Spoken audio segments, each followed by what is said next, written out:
Ladies and gentlemen, welcome back to episode 2 of Build Your Own Bow. I hope you're enjoying it so far. Today, we are going over how to install a PEEP site into your bow. A really important thing, we're going to go over a couple different ways on how to do it. But before we do, I ask that you guys subscribe and like this video. It helps the channel out, it helps you know what you guys like, and it helps me just bring better content to you guys. I want to start doing this more, and liking this video and subscribing is going to help me do that. So please, I ask that you subscribe. But without any further ado, let's get right into installing a PEEP site. So there are two main types of PEEPs that you're going to come across. The predominant and overwhelming one that you're going to find is just the normal little metal PEEP. Comes in a whole different array of sizes. I'll go ahead and do close-up shots of both these that I'm going to show here. But it's the most common, right? There are PEEPs that are like this that have a little string that goes out, and then it's a silicone tube that attaches to your cables. I'm not going to cover those. Those ones are just junk. You shouldn't shoot those, I'll be completely honest. This bow that I have over my shoulder right here has one of those on, and as soon as I get to setting this up, that is the first thing that is going in the trash. It stretches out, that silicone tube is going to come undone. It's just not good. If you have a decent string, you can definitely get away with throwing one of just the traditional, this is the RAD PEEP. Pretty much any manufacturer of a major archer company is going to make these types of PEEPs. But stick with those, don't go with the tubed ones. Now, the second PEEP that I'm going to go over, which is really starting to kind of make its way through the archery community, more on the hunting side than the target side, just because of ease of use and reliability, I would say, is going to be a serveless PEEP like this. Now, I say reliability. In the past, these really were not the most reliable things, but a couple of companies have started to make a really reliable version of these serveless PEEPs. They're still not very common, but I'm going to start using this a lot more. This was made by a company called Sawtooth, but Boning now makes them. It's the same thing. I would be willing to wager that Boning either bought the rights to the product, bought Sawtooth, whatever happened. This is the serveless PEEP that I'm going to be covering today. Now, if you're trying to decide what PEEP to use, there's going to be a whole slew of different options. You're going to see 1/8, 3/16, 7/64, 1/4 even. I wouldn't be surprised if there are companies that make a 1/2 inch PEEP. Probably not, but you get the point. There's tons of different sizes of PEEPs that you can choose from. Really, what it comes down to is that obviously the bigger the PEEP, the more light it's going to let in. But the bigger the PEEP, the closer your sight has to be to your bow for it to co-witness. If you think about it like a rifle scope, you want to get those rings to match up. So you want your PEEP sight to appear to be the same size as your scope housing on your bow, so you can line up and get good reference points on your sight. I'm sure there are people who don't think that's true, but that's what I'm going to say. So really what I recommend is going on the smaller side of PEEPs. Both these PEEPs are going to be 3/16s that I'm going over today. And then I would recommend moving your sight out so it matches up with the size of your PEEP sight. It is easier said than done. If you have a couple of more budget-friendly sights, they can only go so far out, so you might have to go with a larger PEEP, something like a 7/64 or even a 1/4, and that is absolutely no problem at all. It truly is kind of a preference thing. Once you get down the road, you're maybe going to notice something with different PEEP sizes and accuracy.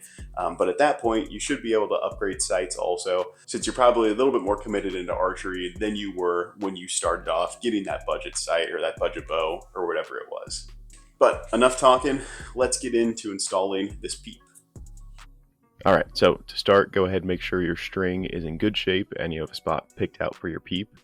One thing as well that I always recommend is keeping this divider in the center of your new strings as they come. It's good to know the true center of your string when putting in a PEEP, since it'll help prevent PEEP rotation down the road. The easiest PEEP to install is going to be this serveless one. Installing this guy is really as easy as running the two halves of your string through these channels here. It's just going to take a little encouragement to work them in, as you can see. I will say that there are a lot of edges on this PEEP when you are putting the pressure back on the string. Just make sure that there are no strands outside of those channels. I could see cuts happening on your strings if you aren't careful. I didn't run into any, but just better safe than sorry, guys. And once it's in, it's in. There's really no moving this guy, even if you're trying really hard to pull on it like I am here. It's really simple to install, and I'm honestly going to throw this in my Elite to shoot it, so I'll go ahead and remove it and then show you how to tie in a traditional PEEP. With a normal PEEP, go ahead and place it in the gap between the two halves of your string. Now to keep it in place, I just do a few over-under knots and finish it off with a square knot. This isn't anything fancy, and it doesn't have to be, in all honesty. It's just making sure that your PEEP doesn't fly out and hit you in the eye or something crazy like that.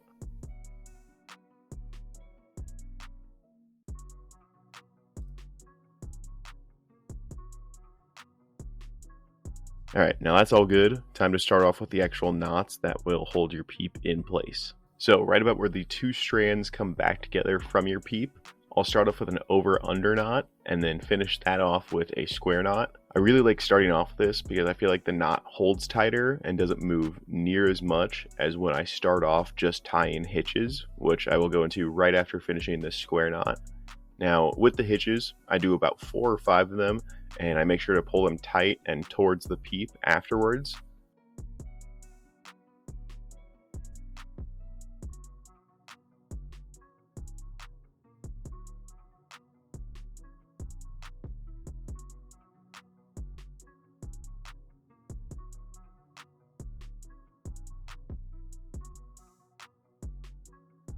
On the final hitch, I'm actually going to wrap the tag end through the loop of the hitch about 4 or 5 times.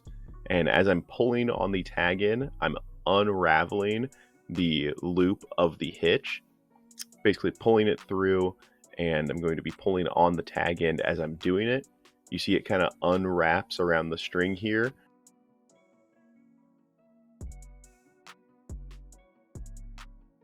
I'm going to pull hard on that, cut it, burn it, and I will actually show you the other side from a different angle.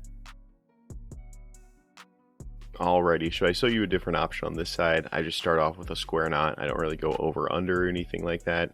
You can do that as well. I prefer to go over under and then finish off with a square knot. But I'm going to go ahead, go through here, do a couple of hitches. You can see here that it's definitely easy when you're going fast to get caught up.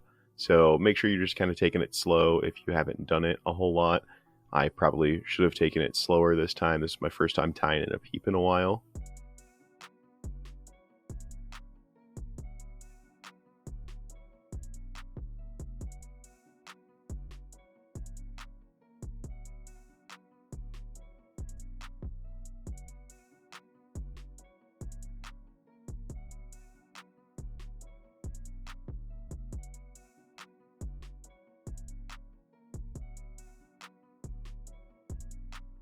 And then on this final hitch here, with your loop still open, you're going to go ahead, wrap through about 4 or 5 times, and then unravel. This really kind of reams down on the actual knot itself.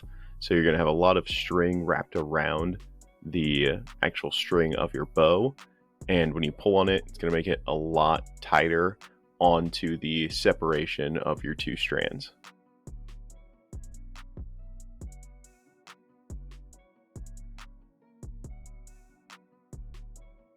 And once that's done, cut it, burn it, and you have a installed PEEP. Yeah, that's about it, guys. If you enjoyed the video, go ahead and like. If you have any feedback for me or anything like that, if you want to see another video, go ahead and leave a comment down below in the comment section.